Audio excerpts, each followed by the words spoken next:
ดทำตามคำสอนพุทธเจ้าครับล้วนแล้วแต่เป็นประโยชน์แก่ตนประโยชน์แก่โลกความเสื่อมถอยน้อยลงแห่งการแสดงธรรมจะไม่มีแด่องค์สมเด็จพระสัมมาสัมพุทธเจ้า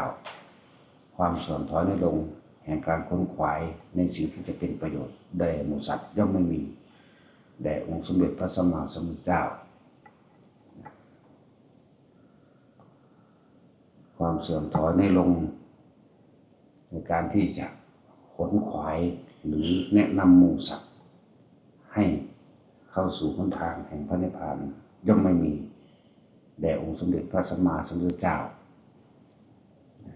สิ่งใดที่พระองค์ไม่รู้ตามอย่างไม่เป็นไปตามอย่างหมายถึงว่าบ่เป็นไปตามความจริงทั้งที่มันมีมาแล้วในอดีตทั้งที่จะรู้ไปในการข้างหน้าทั้งที่อยู่ในปัจจุบันณขณะนั้นที่ไม่เป็นความจริงย่อมไม่มีถ้าพวกเขาพอใจตั้งฉันทะคติเป็นสัมมาฉันทะคติขึ้นมากมีความพอใจในการที่ศึกษาธรรมไปควรทำนัตติฉันทสหานิมีความยินดีมีความพอใจในธรรมที่พระศาสดาแสดงคือความจริงที่พระองค์เอาออกมานัตติธรรมเทศนายะหานิค้นคว้าฝึกหัดไตรตรองไข้ครวญและพิจารณานัตถิวิริยัสสหานิมีความเพียรพยายามมุ่งมั่นสู่จุดหมายนัตถิวิปัสสนายะหานิเมื่อมีความเพียรพยายามมุ่งมั่นสู่จุดหมายแล้วก็ย่อมรอบรู้และรู้รอบรู้แจ้งตามข้อเป็นจริงในอริยสัจในอนิจจังในทุกข์ในอนัตตานัตถิสมาธิสัสสหานิจิตมีความตั้งมั่นเป็นกลางว่างเฉยออกจากเตภูมิสังขารออกจากเตภูมิสังขารมาละรูปภพกับกามภพรูปภพอรูปภพนั่นแหละ ออกจากอรูปภพก็ว่าออกจากรูปภพก็ว่าออกจากกามาพัจระก็ว่าออกจากพอเห็นความเสื่อมเห็นความเกิดเห็นความดับแม้นกรรมภพกามาพัจระทั้งหลายที่เวียนว่ายจรไปจรมานี้ทั้งมนุษย์และอบายนั่นแหละมีความเกิดมีความดับเป็นธรรมดารูปาพัจระทั้งหลายก็หมายถึงรูปภพทั้งหลายก็มีความเกิดมีความดับประต่างกันอรูปาพัจระหมายถึงพวกอรูปภพทั้งหลายก็มีความเกิดมีความดับเป็นธรรมดาความที่เป็นกลางเตภูมิสังขารอันนี้อะไรจังว่าจังเข้าสู่อปฏิสังขารุปเปกขาวางจิตเป็นกลางในความเสื่อมความเกิดความดับของกรรมภพรูปภพอรูปภพวางจิตเป็นกลางได้ผู้ใดใครควรพิจารณามีความยินดีมีความพอใจในธรรมแล้วที่พระศาสดาบ่เคยท้อถอยบ่เคยย่อหย่อนคำว่าท้อคำว่าถอยคำว่าหย่อนคำว่าสิ่งใดที่พระศาสดาพูดออกมาแสดงออกมาที่จะไม่เป็นจริงที่จะไม่เป็นไปตามองค์แห่งความรู้ของพระองค์เองไม่มีไม่ว่าสิเป็นความรู้ที่มาจากอดีตอันเป็นประสบการณ์ของพระองค์เองแม้นในอนาคตที่เพิ่นว่างแนวทางให้ไว้แล้วที่บ่เป็นไปตามอนาคตก็บ่มีเพราะนั้นสิ่งที่พวกเราควรคำนึงคือปัจจุบันเพิ่นให้ว่างจิตในปัจจุบันนี้เองฝึกเอาเฮ็ดเอาฝึกเอาตามที่ตัวเองสามารถกระทำได้แต่ว่าถ้าให้มันถึงที่สุดเลยก็ถึงที่สุดได้ทุกคนเด้อยู่ที่ความอดทนอยู่ที่ความพยายามของเจ้าของวิริยะกับขันติกับวิริยะทั้งอดทนทั้งเพียรพยายามเป็นของคู่กันสามารถบรรลุได้ทุกคนนะวิริยังวุจมะเจติบุคคลทั้งหลายผู้กระทำความเพียรแล้วย่อมสมความหวังย่อมสู่ความหลุดพ้นได้จึงเป็นวิริเยและบุคคลทั้งหลายเมื่อมีความเพียรแล้วเนี่ยย่อมเข้าสู่ความสำเร็จหลุดพ้นได้ขึ้นอยู่กับพวกเฮาพระพุทธเจ้าเฮาวางแผนไว้ให้ซื่อๆนะ นั่นแหละแต่พวกเฮาเดินตามเพิ่นแล้วที่พวกเฮาพากันสวดกันท่องเพิ่นบอกแนวทางไว้พุทธานังชีวิตสานัสกาเกนะกิอันตรายโยกาตุงตถาเมโหตุนี่อันว่าชีวิตแห่งองค์สมเด็จพระสัมมาสัมพุทธเจ้าที่ใครๆไม่อาจทำอันตรายได้ฉันใดขอชีวิตความเป็นอยู่ของข้าพเจ้าจงเป็นเช่นนั้นก็หมายถึงว่าพวกเขาต้องทำเอาเองดิมันจังจะเป็นเหมือนเพิ่นจึงจะเป็นดังเช่นพระศาสดานะบ่แม่นว่าเฮาไปขอร้องอ้อนวอนให้เพิ่นมาคุมเฮาบ่ให้อันตรายคือเพิ่นเด้พวกเขาต้องทำเองนั่นแหละจังหวะนัตถิฉันทะสาหานิมีความยินดีมีความพอใจ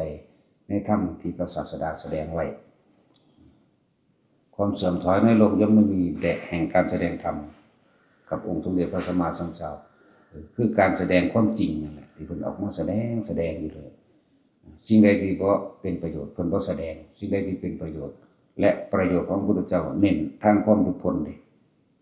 บ่แม่นว่าประโยชน์ให้ติดแงกอยู่ในโลกอันนี้บ่แม่นว่าเฮ็ดให้คนรวยหรือเฮ็ดให้มีอำนาจอยู่ธรรมดาศักดิ์เด้เฮ็ดให้เห็นโทษแห่งความยึดมั่นถือมั่นยึดมั่นในยศยึดมั่นในสมบัติที่มียึดมั่นในชื่อเสียงให้คนยกย่องสรรเสริญยึดมั่นในศาสตร์ในตระกูลยุทธามดาศักดิ์บ่แม่นแบบนั้นเพิ่นให้เห็นโทษโดยซ้ำไปยึดสิ่งใดก็แบกสิ่งนั้นก็ทุกข์กับสิ่งนั้นยึดยุทธามดาศักดิ์ก็ทุกข์กับยุทธามดาศักดิ์ยึดในศาสตร์ในตระกูลว่าเจ้าของเกิดมาร่ำรวยก็ทุกข์นำความร่ำรวยนั่นแหละคิดว่าตัวเองเรียนสูงศึกษาสูงก็ทุกข์นำเรียนสูงศึกษาสูงนั่นแหละบ่เห็นความเสื่อมเป็นธรรมดาบ่เห็นความแตกดับเป็นธรรมดาบ่เห็นความตายเป็นธรรมดาพวกทั้งหลายเหล่านี้จึงถูกอยู่กับความยึดมั่นถือมั่นแต่ว่าผู้ใดนำเอาธรรมของพระพุทธเจ้าที่แสดงเอาไว้แล้วเดินตามทำตามคิดตามนั่นแหละผู้นั้นก็พ้นกันคำว่าอันชีวิตแห่งองค์สมเด็จพระสัมมาสัมพุทธเจ้าที่ใครๆไม่อาจทำอันตรายได้ฉันใดขอชีวิตความเป็นอยู่ของข้าพเจ้าจงเป็นเช่นนั้นก็หมายถึงพวกเขาเดินตามเช่นนั้นก็ทำตามแบบนั้นแล้วก็รุดพ้นไปเหมือนเพิ่นนั่นแหละว่าแต่ละคนถ้าใส่ใจในตัวเองแท้ๆได้ทุกคนเลยนั่นแหละสามารถก็ทำได้ทุกคนพวกเฮาน่ะที่เข้ามาในนี้ก็จึงบอกว่าถามเจ้าของเบิ่งเด้อกูมาหยังหม้องนี้เดินทางมานี่มาหยังคือต้นแรกคือเขามาขออันพึ่งพาบารมีอาจารย์มาขออยู่ฝึกหัดปฏิบัติธรรมเนี่ยมันลืมมันคำบอกเจ้าของบอกถึงบอกว่าให้เด่นแย้มมาเฮามาหยังกูมาหยังอยู่นี่กูมาค่อยอันเป็นไม้บรรทัดวัดความดีความเลวผู้อื่นบ่กูมาเป็นผู้สอนผู้อื่นบ่เบิ่งเจ้าของหรือกูเป็นนักกฎหมายเพื่อเขามาตัดสินว่าผู้นั้นผิดผู้นั้นถูกผู้นี้ดีผู้นี้บ่ดีบ่นั่นแหละจังว่าเฮาถามตัวเองเรื่อยๆที่เข้ามานี่เฮาทิ้งเรียกว่าตาก็ไปเห็นทางบ้านแล้วหูบ่ได้ยินเรื่องเล่าทางบ้านในญาติในพี่ในน้องในสิ่งที่เคยผูกพันกันมาก่อนแล้วเฮาทิ้งทางบ้านมาได้แล้วเฮาสิมาสร้างความผูกพันใหม่อีหยังก็มองนี้นะถึงว่าอยู่เรื่อยๆให้ละออกให้เห็นโทษเห็นโทษไผมีลูกก็ทุกข์กับลูกไผมีสมบัติบ้านเรือนหลายก็ทุกข์กับสมบัติบ้านเรือนหลายแม่นหลังเดียวงานเดียวมันก็เอิ้นว่าหลายล่ะถ้าวันไปหวงไปยึดเป็นของเจ้าของเป็นห่วงนั่นนี่เอิ้นว่าหลายทุกข์หลายทุกข์กับลูกหลายทุกข์กับหลานหลายทุกข์กับสมบัติหลายเป็นสัตว์นั่นแหละให้เห็นโทษของความยึดมั่นถือมั่นให้เห็นโทษหลายๆอย่างนั่นแหละรูปรสกลิ่นเสียงให้เห็นโทษรูปบุคคลสัตว์สิ่งของอันว่านั่นก็ของกูนี่ของกูนี่ก็ญาติกูพี่น้องกูลูกกูหลานกู เพราะกูเมียกูเห็นโทษรูปรสกลิ่นเสียงเหล่านี้เห็นโทษทั้งว่าพวกเขาจึงพยายามหาวิธีที่สิให้มันรู้ทันความคิดที่มันกำลังคิดไปปรุงแต่งในความให้มันประสบกับอารมณ์เจ้าของเองให้มันได้ดังใจลูกต้องเป็นจังซี่หลานต้องเป็นแบบนั้นแบบนี้บ้านต้องเป็นแบบนี้ที่ดินที่นาต้องเป็นแบบนี้รถต้องเป็นแบบนั้นให้มันทันความคิดตัวนี้มันก็เป็นไปตามมันเป็นนั่นแหละมันเป็นตถาตาทั้งนั้นแหละทั้งหลายทั้งปวงมันย่อมเป็นไปธรรมดาโดยธรรมชาติสิ่งใดเกิดขึ้นเป็นธรรมดาสิ่งนั้นก็ดับเป็นธรรมดามันเป็นของมันแบบนั้นบ่ได้เป็นไปตามที่เฮาอยากให้มันเป็นคำว่าอยากนั่นแหละเฮาแบบอยากให้มันเป็นนี่แหละอยากให้คนนั้นเป็นอยากให้วัตถุสิ่งของนั้นเป็นอยากให้สัตว์นั้นเป็นมันก็เลยอยากให้มันเป็นแม้กระทั่งอยากเป็นอรหันต์มันก็เลยยากมันเป็นนั่นแหละผมบอกว่าให้มันทันกับความคิดที่กำลังนึกกำลังคิดเข้าไปเป็นถ้าเฮาอยู่กับตัวเองอยู่เรื่อยๆตัวเองคือหยังลมหายใจความรู้สึกในกายสติปัฏฐาน4แปลว่าคิดระลึกนึกถึงฐานที่ตั้งแห่งจิตฐานที่ตั้งแห่งความรู้สึกมีกายมีเวทนามีจิตลมหายใจกับกายในกายหนึ่งเวทนาในเวทนาก็คืออุเบกขาเป็นสัพพัญญะให้รู้สึกตัวเวลาใดเฮาประคองความรู้สึกหรือคิดของเฮาอยู่กับลมได้อาการปิติมันก็เกิดนั่นแหละเอิ้นว่าสัพพัญญะรู้สึกตัวสติกำกับจิตหรือจิตในจิตก็คือความคิดที่มันควบคุมความรู้สึกตัวเองอยู่ในตัวเองนี่แหละเมื่อมันอยู่มันตั้งฐานที่ตั้งมั่นดีแล้วเป็นสมาธิแปลว่าจิตตั้งมั่นตั้งมั่นในความรู้สึกในกายจึงเรียกว่าสติกับสัพพัญญะลมหายใจกับความรู้สึกตัวบางทีก็เอาแค่ความรู้สึกตัวนี่ก็เป็นสัพพัญญะได้ทั้งนั้นเฝ้าระวังความคิดเจ้าของไปแล้วดึงกลับมาลมใหม่คิดถึงเรื่องนั้นแล้วดึงกลับมาใหม่คิดถึงความฝันเมื่อคืนนี่แล้วดึงกลับมาใหม่แล้วก็ค่อยๆอยู่ในความรู้สึกตัว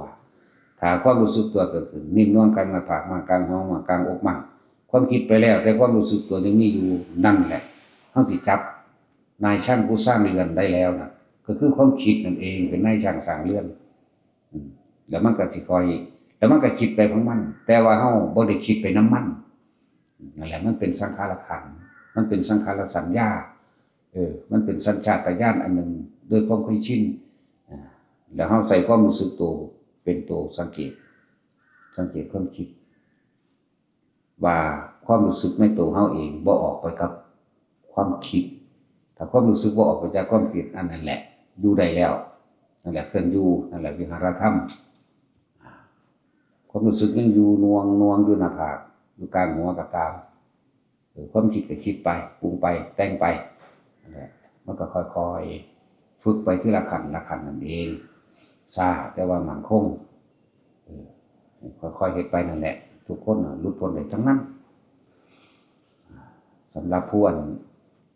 สำหรับคนที่ว่าจะบวชก็เดินทางมาได้แล้ว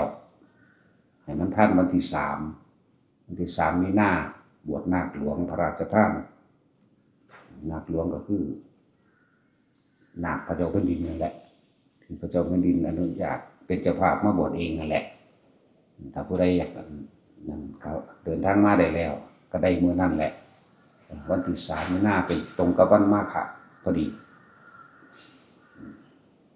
จังว่ามันสิบวชน้อยบวชหลายขึ้นอยู่กับการปฏิบัติของตัวเองให้มันตรงต้องตามวินัยนั่นเองถ้าตรงต้องตามวินัยก็ขึ้นชื่อว่าได้ธรรมนั่นแหละสำหรับผู้ว่าเคยมีคนถามเขามาว่าอยากบวชเป็นพระราชกุศลถวายสมเด็จพระราชินีพระพันปีหลวงจังซี่เป็นข้าราชการลาได้เท่านั้นเท่านี้นั่นแหละก็เป็นล็อกตัวเองไว้ก็ไปจัดการเวลาของตัวเองเป็นล็อกตัวเองไว้ว่าให้มันทันวันที่3มีนาเพราะว่าวันที่3มีนาก็มีนาคหลวงมาบวชที่นี่นะมันสิบวช7มื้อ15มื้อเดือนนึงก็แล้วแต่สำหรับผู้มีความต้องการอยากบวชเพื่ออุทิศส่วนบุญกุศลกรรมดีเป็นกตัญญูอย่างหนึ่งเป็นกตัญญูทดแทนคุณ ในหลวงก็ว่าไป